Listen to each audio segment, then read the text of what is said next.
ഇന്ന് ഉണ്ടാക്കാൻ പോകുന്നത് ചെമ്മീൻ റോസ്റ്റാണ്.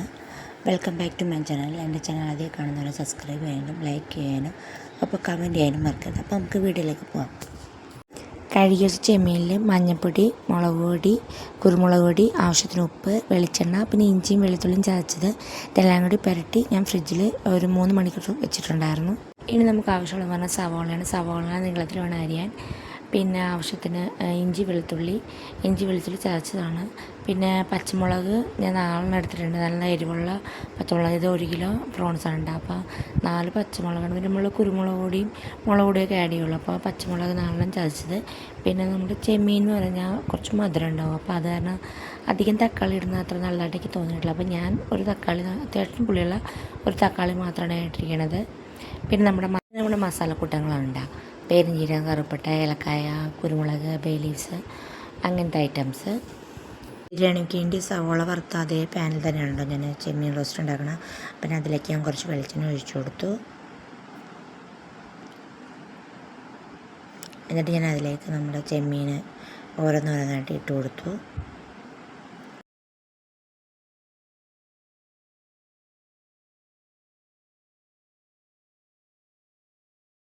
അത് ചെമ്മീൻ്റെ ഒരു വശം ഏകദേശം വെന്തിട്ടുണ്ട്. അപ്പോൾ ഞാൻ തിരിച്ചിട്ട് കൊടുക്കണം കേട്ടോ.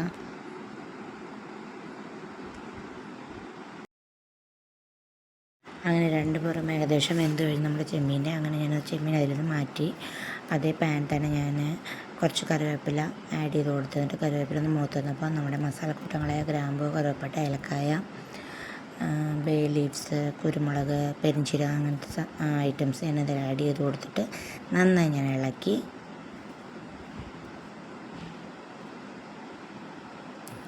മൂത്ത് വന്നപ്പോൾ ഞാൻ അതിലേക്ക് ചതച്ച് വെച്ച ഇഞ്ചിയും വെളുത്തുള്ളിയും ഞാൻ അതിലേക്ക് ആഡ് ചെയ്ത് കൊടുത്തു. എന്നിട്ട് നല്ലോണം അതൊന്ന് വഴറ്റി കൊടുത്തു. ഏകദേശം എല്ലാം നന്നായി മൂത്ത് വന്നിട്ടുണ്ട്. അതിലേക്ക് ഞാൻ അരിഞ്ഞ സവാള ആഡ് ചെയ്തു. എന്നിട്ട് നന്നായി ഇളക്കി കൊടുക്കുക. അതിലേക്ക് നമ്മുടെ സവാള പെട്ടെന്ന് വഴഞ്ഞിട്ടാൻ വേണ്ടി അതിലേക്ക് കുറച്ച് നമ്മുടെ ഉപ്പ് ആഡ് ചെയ്ത് കൊടുത്തിട്ട് നന്നായി ഇളക്കി കൊടുക്കുക. ഏകദേശം ഒന്ന് മൂത്ത് വരുമ്പോൾ അതിലേക്ക് കുറച്ച് കുരുമുളക് പൊടി ആഡ് ചെയ്ത് കൊടുക്കുക. കുരുമുളക് പൊടി ആഡ് ചെയ്ത് കൊടുക്കുമ്പം നമ്മുടെ നോൺ വെജ് ഐറ്റംസിനാണെങ്കിൽ ഇപ്പോൾ നമ്മൾ കടല അങ്ങനെ സാധനങ്ങൾ ഉണ്ടാക്കുകയാണെങ്കിൽ നമ്മുടെ സവോളയിൽ കുറച്ച് ഉപ്പിനൊപ്പം ഉപ്പ് ഇട്ട് കഴിച്ച് കുറച്ച് കഴിഞ്ഞ ശേഷം നമ്മുടെ കുരുമുളക് ആഡ് ചെയ്ത് കൊടുക്കുമ്പോൾ നല്ല സ്വാദുണ്ടാവും. അങ്ങനെ സവോള വഴണ്ട് വന്നിട്ടുണ്ട്. അതിലേക്ക് ഞാൻ ആവശ്യത്തിന് മഞ്ഞൾപ്പൊടി ആഡ് ചെയ്യാണ്. മഞ്ഞൾപ്പൊടിയുടെ കുത്തുമണം മാറുന്നവരെ നന്നായി വഴറ്റി കൊടുക്കുക. ആവശ്യത്തിന് മല്ലിപ്പൊടി ആഡ് ചെയ്ത് കൊടുത്ത് മല്ലിപ്പൊടിയുടെ കുത്തുമണം മാറുന്നവരെ നന്നായി നമ്മൾ വഴറ്റി കൊടുക്കുക. അതിലേക്ക് ആവശ്യത്തിന് മുളക് പൊടി ആഡ് ചെയ്ത് കൊടുക്കുകയാണ്. ആവശ്യത്തിന് കുരുമുളക് പൊടി ആഡ് ചെയ്ത് കൊടുക്കണം. നമ്മൾ മുമ്പും കുരുമുളക് പൊടി ഇട്ടിട്ടുണ്ട്. പിന്നെ നമ്മൾ പച്ചമുളക് ആഡ് ചെയ്തിട്ടുണ്ട്. അപ്പോൾ എരിവിനനുസരിച്ച് വേണം നമ്മൾ കുരുമുളക് പൊടി ആഡ് ചെയ്ത് കൊടുക്കാൻ. പിന്നെ അതിൽ ആവശ്യത്തിന് ഗരം മസാല കൂടി ആഡ് ചെയ്തിട്ട് കൊടുക്കുക. മസാലകളുടെ കുത്തുമണം മാറുന്നവരെ നന്നായി നമ്മൾ വഴറ്റി കൊടുക്കണം. മസാലകളെല്ലാം നല്ലോണം പിടിച്ചിട്ടുണ്ട്. അപ്പോൾ ഞാൻ അതിലേക്ക് ഒരു 10-30 സെക്കൻഡ് വരെ ഞാൻ ഒന്ന് അടച്ചു വെച്ച് വേവിക്കുകയാണ്. നമ്മൾ അടച്ചു വെച്ച് വേവിക്കുമ്പോൾ അടി പിടിക്കുന്നുണ്ടോ നമ്മൾ ഇടയ്ക്ക് ചെക്ക് ചെയ്യണം കേട്ടോ. ഇപ്പോൾ ഈ സവോളയൊക്കെ നന്നായി വഴണ്ട് വന്നിട്ടുണ്ട്.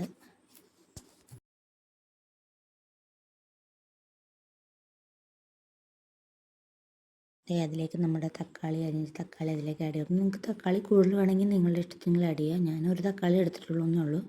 നിങ്ങൾക്ക് എത്ര തക്കാളി വേണമെന്ന് വെച്ചാൽ അത്ര തക്കാളി നിങ്ങൾക്ക് ആഡ് ചെയ്യാം കേട്ടോ.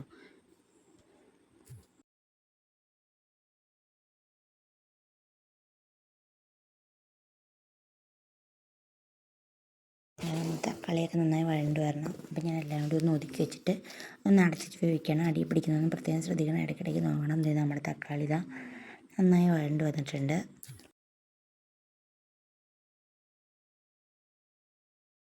അതിലേക്ക് നമ്മളിതാ വറുത്ത് വെച്ചിരിക്കുന്ന നമ്മുടെ ചെമ്മീനിലേക്ക് ആഡ് ചെയ്ത് കൊടുത്ത് നമ്മുടെ ഈ മസാലക്കൂട്ടങ്ങളോടുകൂടി എല്ലാം കൂടി ചേർത്ത് ഒന്നും കൂടി നമ്മളൊന്ന് വഴറ്റി കൊടുക്കുക കുറച്ച് നേരം.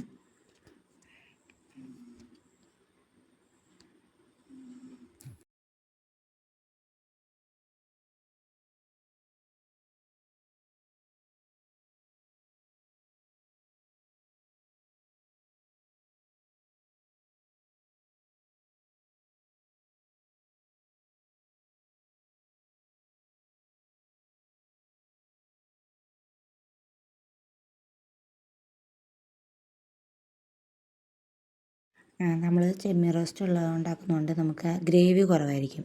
അപ്പം നമ്മൾ ആവശ്യത്തിന് കുറച്ച് വെള്ളം ഒഴിച്ചു കൊടുക്കുക, ചെറു ചൂടുവെള്ളം ഒഴിച്ചു കൊടുക്കുക. ഇത് നമ്മൾ നന്നായിട്ട് അതൊന്ന് ഇളക്കി കൊടുക്കുക. പിന്നെ നമുക്ക് കുറച്ചും കൂടി ഗ്രേവി വേണമെങ്കിൽ നമുക്ക് കുറച്ചും കൂടി ചൂടുവെള്ളം ഒഴിച്ചു കൊടുക്കുക. അതിൻ്റെ ആവശ്യത്തിന് നമുക്ക് ഉപ്പും അതേപോലെ എരിവൊക്കെ ഇടുന്ന ചെക്ക് ചെയ്യുക. നമ്മുടെ ചെമ്മീനും മധുരമുള്ളതുകൊണ്ട് നമ്മുടെ ഉപ്പ് കറക്റ്റായിരിക്കണം. അപ്പോൾ അത് കാരണം നമ്മളൊന്ന് ഉപ്പൊക്കെ ഉണ്ടെന്ന് കറക്റ്റായിട്ട് ചെക്ക് ചെയ്യുക. എന്നിട്ട് നമ്മളൊന്ന് കുറച്ച് നേരം ഒരു 10-25 മിനിറ്റ് നമ്മളൊന്ന് അടച്ച് വേവിക്കുക. ചെമ്മീൻ നമ്മൾ അധികം വേവ് കൊടുക്കാതിരിക്കാൻ പ്രത്യേകം ശ്രദ്ധിക്കണം കേട്ടോ. എന്താ ഇവിടെ ചെമ്മീൻ നമ്മൾ 20 മിനിറ്റ് ആയിട്ടോ. നമ്മൾ ഓൾറെഡി നമ്മളത് വറുത്തതും കൂടി ഉണ്ട്. അപ്പോൾ അതാ നന്നായി വെന്ത് വന്നിട്ടുണ്ട്. അതാ എണ്ണയൊക്കെ മേളിൽ പൊന്തി വന്നിട്ടുണ്ട്. അങ്ങനെ നമ്മുടെ സ്വാദിഷ്ടമായ ചെമ്മീൻ റോസ്റ്റ് റെഡി ആയിട്ടുണ്ട്. നിങ്ങളെല്ലാവരും ചെമ്മീൻ റോസ്റ്റ് ഉണ്ടാക്കാൻ മറക്കരുത്. ഉണ്ടാക്കിയിട്ട് കമൻറ്റ് നിങ്ങൾ ചെയ്യാൻ മറക്കരുത്. ഞാൻ വലിയ രീതിയിലൊന്നും ഗാർണിഷ് ചെയ്തിട്ടൊന്നുമില്ല കേട്ടോ. 2 കറിവേപ്പില തണ്ട് വെച്ചിട്ടുണ്ടെങ്കിൽ മാത്രമേ ഉള്ളൂ.